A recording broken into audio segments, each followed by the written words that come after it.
Plants and animals require nourishment for growth. This nourishment is provided to them in the form of chemical substances called nutrients. Let us learn about the ones that are essential for the growth of plants. Nourishment is the process of absorption of various mineral ions by the plants for their growth and development. Plants absorb inorganic elements like hydrogen, oxygen, carbon, and nitrogen from air or water. Water absorbed from the soil contains dissolved nutrients like nitrogen, phosphorus, potassium, calcium, and magnesium, amongst others. As the sources of these inorganic elements are minerals, the elements are called mineral nutrients, and thus the nutrition is known as mineral nutrition. Roots absorb 60 of the 105 elements found in nature. However, only 17 of them are considered essential for plant growth and development. In 1939, Arnon and Stout proposed the characters that make an element essential to a plant. The element must be absolutely essential for supporting normal growth and reproduction, which cannot proceed without it. The requirement of the element must be specific and cannot be replaceable by another element. The element must be directly involved in the metabolism of the plant. Based on the above criteria, the essential elements are further divided into macronutrients and micronutrients. The elements that are required by a plant in large amounts are called macronutrients. Carbon, hydrogen, oxygen, nitrogen, phosphorus, sulfur, potassium, calcium, and magnesium are macronutrients. Plant tissues contain more than 10 mmol per kg of dry weight in macronutrients. Of these, carbon, hydrogen, and oxygen are mainly obtained from CO2 and H2O, while the others are absorbed from the soil. The elements that are required in minute quantities are called micronutrients or trace elements. Iron, manganese, copper, molybdenum, zinc, boron, chlorine, and nickel are examples of micronutrients. Plant tissues contain less than 10 mmol per kg of dry matter. In addition to the 17 essential elements, there are some beneficial elements such as sodium, silicon, cobalt, and selenium. Higher plants require them for their metabolism. Essential elements have different functions, based on which they are classified as structural elements of cells, components of energy-releasing chemical compounds, activator or inhibitor of enzymes, and elements that maintain osmotic potential. Elements like carbon, hydrogen, oxygen, and nitrogen are the components of biomolecules that are essential to a plant. Elements like magnesium and phosphorus are the components of energy-releasing chemical compounds like chlorophyll and ATP. Magnesium is an activator for enzymes like ribulose biphosphate carboxylase oxygenase, and phosphoenol pyruvate carboxylase. Potassium is responsible for the opening and closing of the stomata. Minerals as solutes play an important role in maintaining the water potential of a cell. Even small amounts of minerals in a plant can be detected using modern techniques. The elements that are required by plants in large amounts are called macronutrients. Examples are carbon, hydrogen, oxygen, nitrogen, phosphorus, sulfur, potassium, calcium, and magnesium.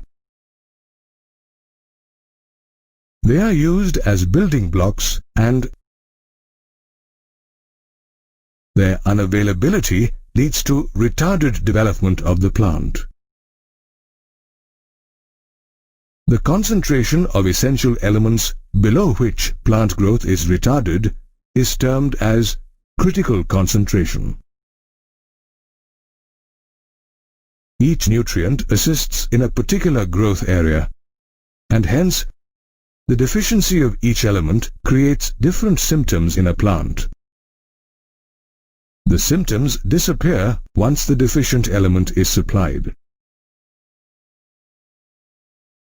The parts of the plant that show the symptoms of deficiency also depend on the mobility of the element in the plant. Elements with more mobility export to younger leaves, making older leaves prone to symptoms. Younger leaves get affected in case of a less mobile element. Let us take a look at macronutrients and the symptoms of their deficiency in plants. Macronutrients like carbon, hydrogen, and oxygen are derived by plants from water and by gaseous exchange. They become the important constituents of carbohydrates, proteins, and fats. Nitrogen, the other important macronutrient, is obtained from soil either in the form of nitrate, nitrite, or ammonium salts. Nitrogen is required in all parts of a plant's body.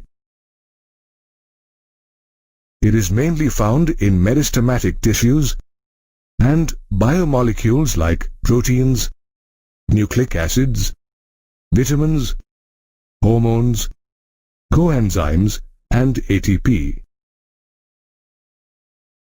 The deficiency of these elements leads to symptoms like stunted growth, chlorosis, and inhibition of cell division. Phosphorus is absorbed by plants from the soil in the form of phosphate ions. It is required more in younger tissues like root tip and stem tip.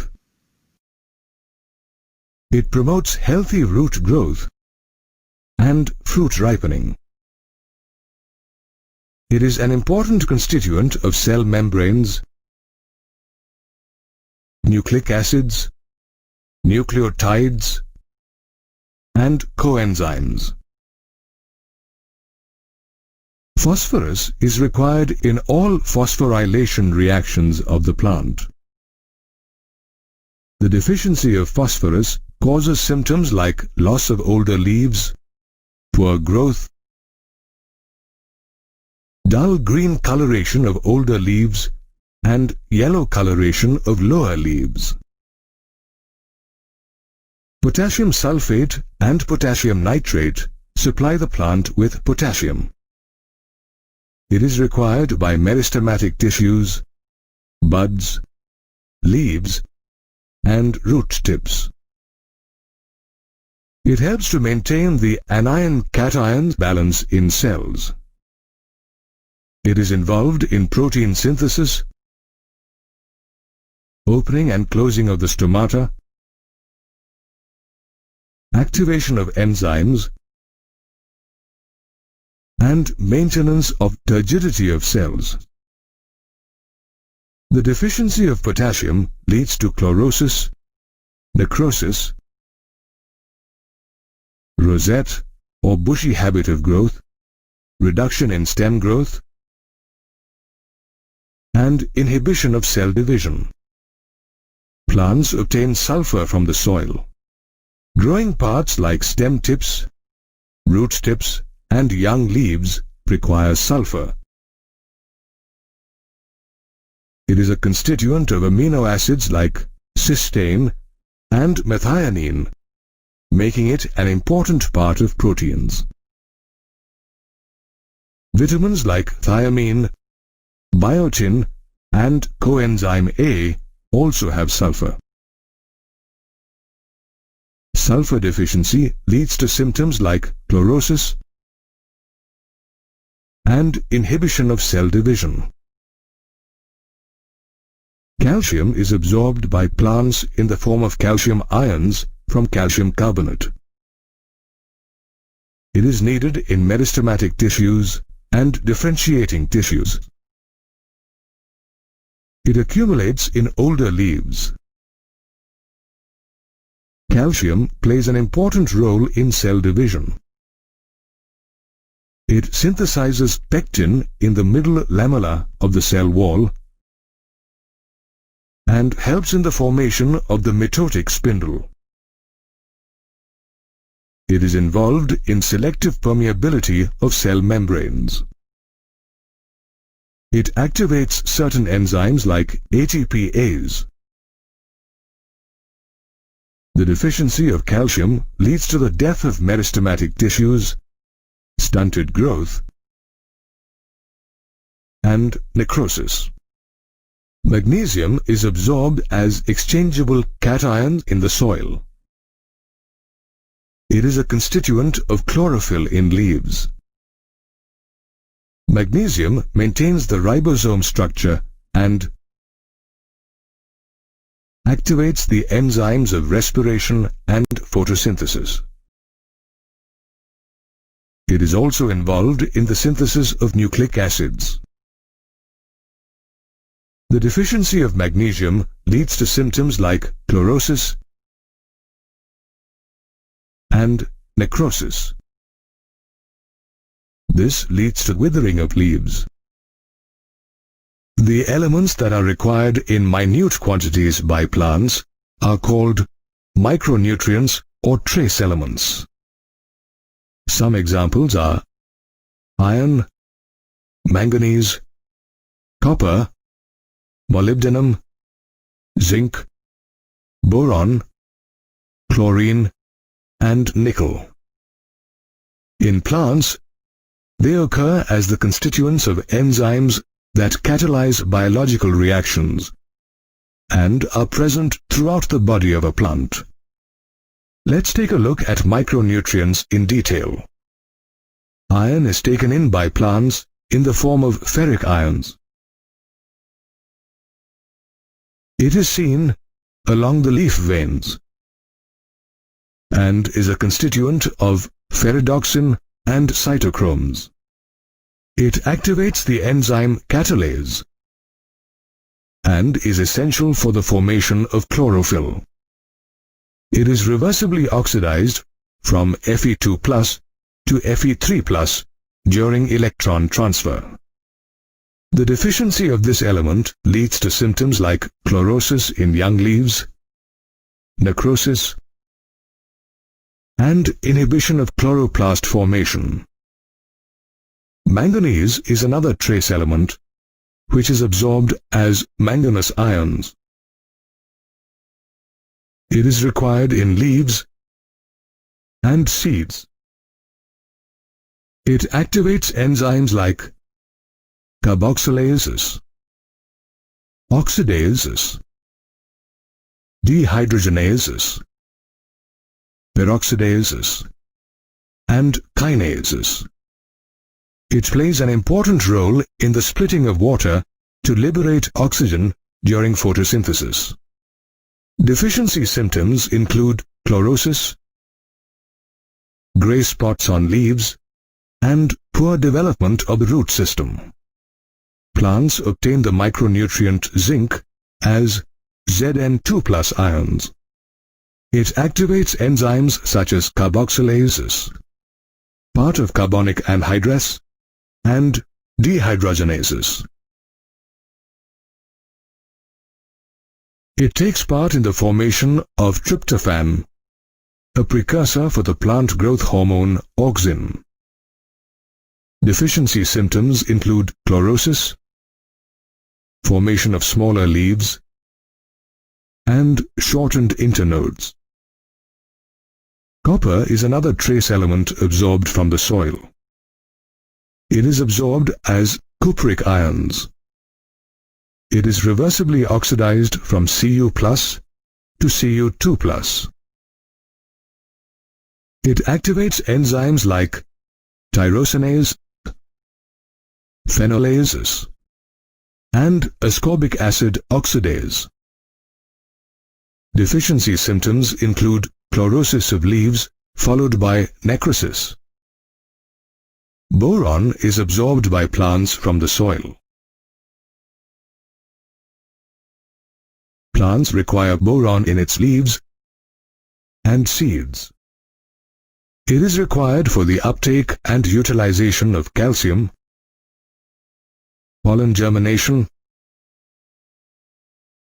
cell elongation, cell differentiation, and carbohydrate translocation. Deficiency symptoms of boron include cracking of stem and curling of leaves. Molybdenum is absorbed by plants in the form of molybdate ions. It is particularly needed in the roots. It plays an important role in nitrate reduction and nitrogen fixation. It activates nitrogenase and nitrate reductase, which participate in nitrogen metabolism. Deficiency symptoms include chlorosis and inhibition of cell division. Chlorine is absorbed in the form of chloride anion Cl-. With Na+ and K+, chlorine helps in determining the solute concentration and the anion-cation balance in the cells. It is essential for water splitting and oxygen evolution in photosynthesis. The deficiency of chlorine leads to wilting of leaves. Nickel is absorbed in the form of Ni2+. It is required by leaves, shoot, and seeds. Seeds need nickel to germinate. The deficiency of nickel leads to a failure in the production of viable seeds. Let us consider a different case in which there is an increase in the micronutrients. This is termed as toxicity. Any mineral ion concentration in tissues that reduces their dry weight by about 10% is considered toxic. Toxicity levels differ from plant to plant. In soybean, manganese is toxic at a concentration beyond 600 mg per gram. The sunflower plant shows toxicity symptoms only beyond 5,300 mg per gram. Sometimes, due to the excess concentration of an element, the uptake of another element may decrease. For example, excess manganese competes with iron and magnesium for nutrient uptake. The excess manganese also competes with magnesium. Manganese toxicity results in brown spots in leaves and chlorosis. Excess manganese in plants checks the flow of chlorine to the shoot apex. That is why manganese in toxic concentrations leads to deficiency of iron, magnesium, and calcium. Studies on the mechanism of absorption of elements in plants have revealed two main phases of absorption. The first phase is a passive process. and the second phase is an active process. The first phase involves a rapid uptake of ions from the soil or atmosphere to the outer or free space of cells, called the apoplast. The second phase is the slow movement of the ions from the outer space to the inner space of cells, the symplast. Let us learn about the passive and active transport of elements in detail. The first phase involves the movement of elements into the cell wall and intercellular spaces. The absorption of ions happens through the ion exchange process. The passive movement of ions into the outer space of the plasma membrane usually occurs through ion channels. Cations and anions have the tendency to get absorbed into the root cell wall. These ions get exchanged with the ions in the soil solution. The transmembrane proteins in the ion channel function as selective pores. For example, K+ can be exchanged with the H+ ions from the cell. The second phase involves the entry or exit of ions to and from the symplast. This requires the expenditure of metabolic energy, and hence it is an active process. The movement of ions from the outer space of the cell to the inner space is generally against the concentration gradient, and hence requires energy.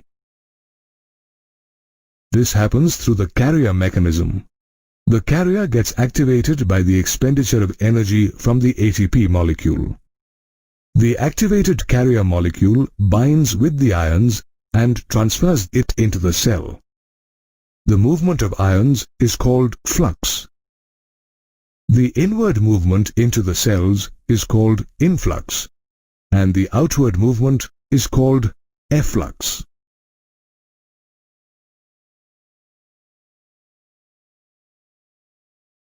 The movement of ions from the root cells to other parts of the plant happens through the xylem tissue. The xylem carries the ions along with water. This is called translocation. Translocation is aided by transpiration. An analysis of water in the xylem shows the presence of mineral salts. Soil provides stability to a plant, along with air and water. It is a reservoir of all the major nutrients needed for the plant. Soil is formed by the weathering of rocks, which provides the soil with minerals. This is termed as mineral nutrition.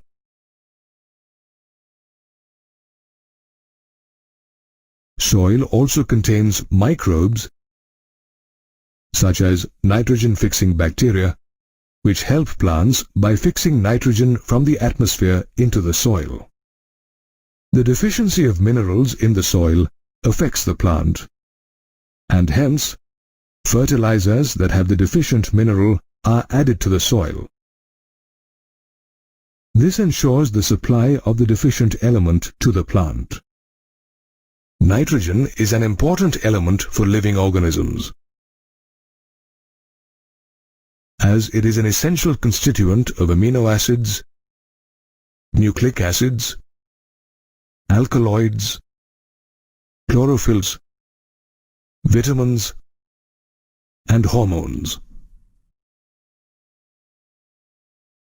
It is one of the major constituents in the atmosphere and comprises 78% of all gases by volume. However, atmospheric nitrogen cannot be used by plants. Only a small amount of nitrogen is present in soil, and plants compete with microorganisms for it. Atmospheric nitrogen is in the form of elemental nitrogen, which requires a large amount of energy to break it into forms suitable for living organisms to absorb. In nature, elemental nitrogen is converted into oxides with the help of electrical nitrogen fixers such as lightning, thunder, and ultraviolet radiation. Some of these nitrogen oxides are brought to Earth by precipitation as rainfall. But most of it is biochemically fixed by microorganisms. This is called biological nitrogen fixation. Plants absorb nitrogen in the form of nitrates through their roots, which then transport it to the leaves. Nitrogen in plants reaches animals through the food they eat. When plants and animals die, the organic material in them returns to the soil. The nitrogen in dead plants and animals is decomposed by ammonifying bacteria to form ammonia.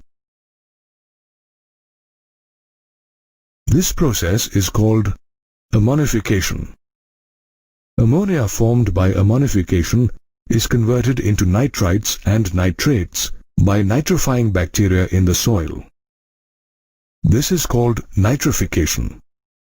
During the nitrifying process, chemoautotrophic bacteria such as Nitrosomonas and Nitrococcus act on ammonia and oxidize it into nitrite. Nitrites are further oxidized into nitrates by the bacterium Nitrobacter. Nitrates in soil are either taken up by plants or are processed by denitrifying bacteria, which release them as elemental nitrogen into the atmosphere. This process is called denitrification. Examples of denitrifying bacteria are Pseudomonas, Thiobacillus, and Micrococcus. Now let's quickly recap the nitrogen cycle. Atmospheric nitrogen is fixed into ammonia biologically by microorganisms. Industries, forest fires, automobile exhaust, and power generating stations also release oxides of nitrogen into the atmosphere through combustion. Ammonia in soil is converted into nitrites and nitrates by nitrifying bacteria, thereby enabling plants to absorb nitrates from the soil. Nitrogen compounds from plants are passed along the food chain to animals, which ultimately return it to the soil when they die. Nitrogen from the dead and decaying organic matter is converted into ammonia by ammonification. Denitrifying bacteria then convert the nitrates back into nitrogen. In nitrogen cycle, we learned that air is a very rich source of nitrogen. The use of microorganisms is one way to make atmospheric nitrogen available to the soil. Let us study this process in detail. In the atmosphere, nitrogen is available in diatomic form. Only a few microbes can fix this nitrogen. These microbes have a special enzyme called nitrogenase, which reduces nitrogen to ammonia. The process by which these living organisms fix atmospheric nitrogen by converting it to ammonia is called biological nitrogen fixation. Nitrogenase is sensitive to oxygen. Even low concentrations of oxygen can make it irreversibly inactive. Microbes that possess this enzyme are called nitrogen fixers. Nitrogen fixers live independently or as symbionts.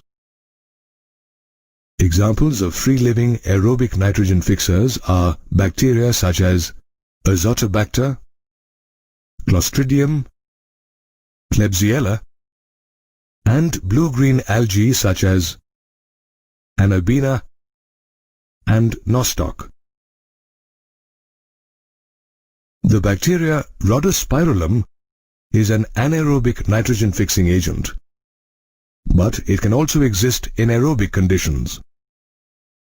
Nitrogen fixation is slow in free-living microbes due to the energy requirements. Nitrogen reduction needs ATP to supply energy. Some nitrogen-fixing bacteria exist as symbionts. Rhizobium is known for its symbiotic association in the root nodules of leguminous plants such as beans, peanuts, lentils, and so on.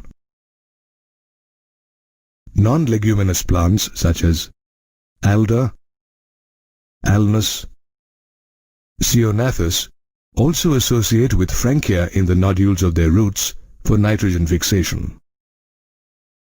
These nodules in cross-section appear red or pink due to the presence of an iron-containing protein called leg hemoglobin. Let us take a look at how rhizobium helps plants. Rhizobium in the soil multiplies around the roots and gets attached to root hair or epidermal cells. Root hairs curl, indicating the presence of bacteria. These bacteria reach the cortical cells through this root hair. Then the bacteria stimulate the inner cortical and pericycle cells to divide. These cells get differentiated as nitrogen-fixing cells, and a nodule is thus formed.